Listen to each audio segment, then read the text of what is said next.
नमस्कार। राजकीय कन्या महाविद्यालय टोंक बीए फाइनल हिंदी साहित्य आधुनिक काव्य प्रश्न पत्र के अंतर्गत पिछली वीडियो में हमने हिंदी के महान कवि मैथिली शरण गुप्त के व्यक्तित्व और कृतित्व के बारे में संक्षिप्त वार्ता की थी।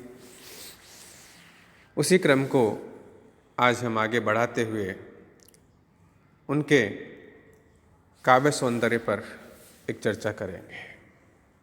जैसा कि हमने देखा, मैथिली शरण गुप्त हमारे राष्ट्र कवि हैं और द्विवेदी काल की जो साहित्यिक स्थापनाएं हैं, चाहे वे भावगत हो अथवा कलागत, उनका सही मायनों में प्रतिनिधित्व करने वाले कवि के रूप में सुविख्यात हैं।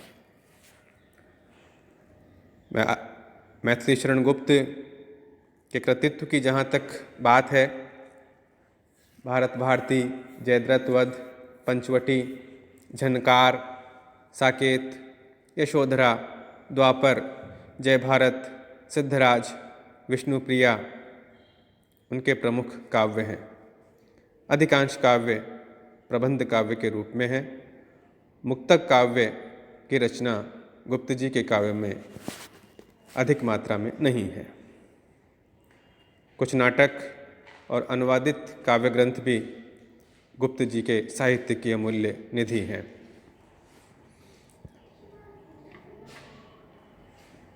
मैथिली शरण गुप्त नामक अध्याय में सबसे पहले संकलित की गई है कविता सखी वे मुझसे कहकर जाते। यह कविता यशोधरा नामक खंड काव्य से ली गई है और महात्मा बुद्ध की पत्नी यशोधरा के जीवन पर आधारित है। दूसरा प्रसंग है साकेत का।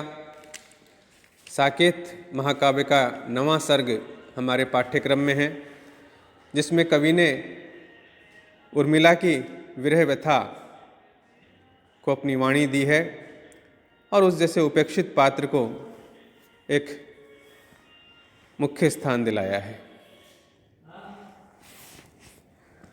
हम बात करते हैं मैथिली शरण गुप्त के काव्य सौंदर्य के बारे में, तो हम देखते हैं कि वे आचार्य महावीर प्रसाद द्विवेदी के काल में, जो कि 1900 से 1920 तक माना जाता है, उस काल की समग्र भावगत और कलागत प्रवृत्तियों को अपने काव्य में प्रतिबिंबित करने वाले कवि हैं। द्विवेदी कालीन जो काव्य था, उसमें एक कमी थी। उसमें इतिवृत्तात्मकता और गद्य जैसी शुष्कता दिखाई पड़ती थी। गुप्त जी की आरंभिक रचनाओं में भी यह कमजोरी हमें देखने को मिलेगी, जैसे कि भारत भारती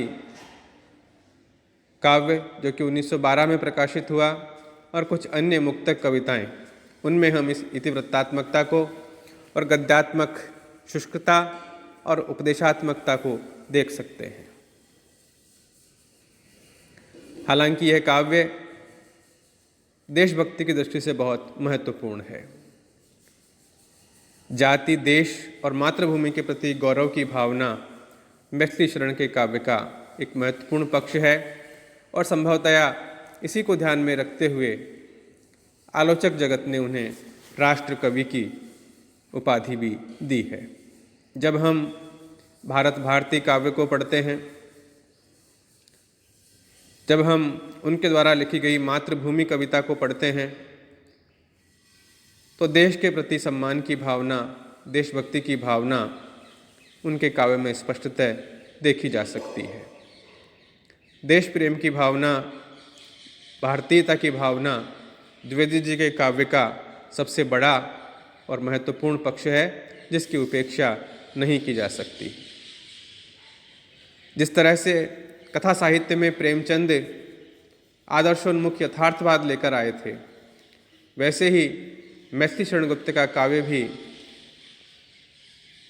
आदर्शों की बात करता है, नैतिक मूल्यों की बात करता है, वे अपने काव्य के माध्यम से पाठकों को, साहित्यिक जगत को भारतीय आदर्शों और नैतिक मूल्यों की शिक्षा देते हुए प्रतीत होते हैं। जहाँ तक गुप्त जी के रचनाओं के विषय वस्तु की बात है, वह हिंदू धर्म के पौराणिक आख्यानों से चयनित की गई है। जयद्रथ, पंचवटी, साकेत, द्वापर, विष्णुप्रिया।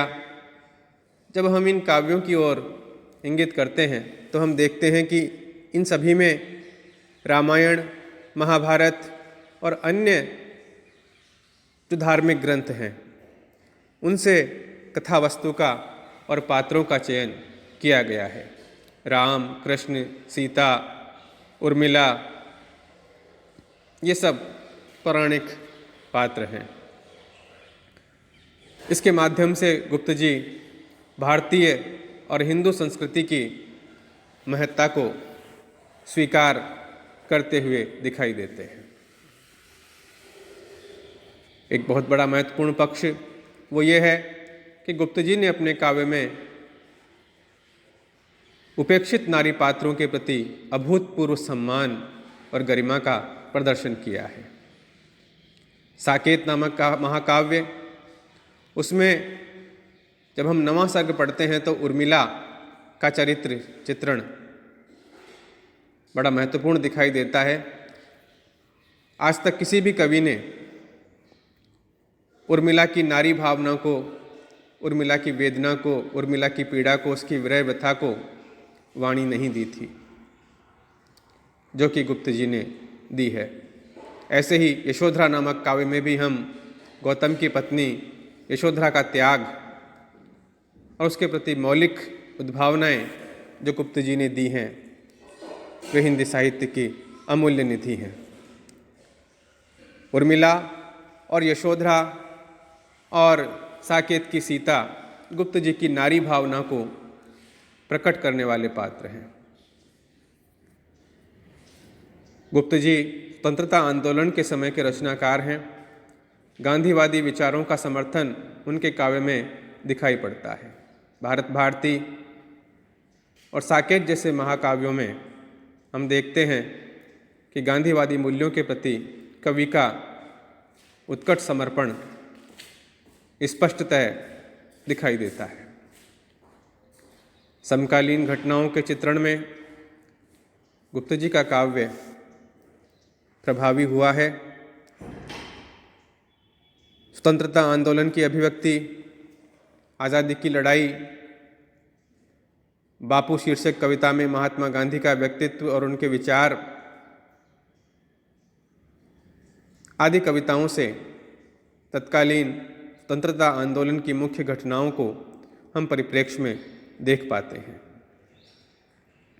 भारत भारती काव्य स्वतंत्रता आंदोलन की ठीक ठीक अभिव्यक्ति करने में सहायक है। यहाँ तक कि भारत भारती की कविताएं देशभक्ति आंदोलन में गाई जाने लगी थी। पौराणिक धार्मिक ग्रंथों और मिथकों से प्रेरणा लेकर जब गुप्त जी अपने काव्यों का रचना करते हैं तो उनके मन में भारतीय हिंदू संस्कृति के पुनरुत्थान की जो भावना है वह उनके काव्य में हमें करवट लेती हुई दिखाई पड़ती है। कलागत पक्ष की बात करें तो गुप्त जी ने प्रबंध काव्य बड़ी कुशलता से लिखे हैं।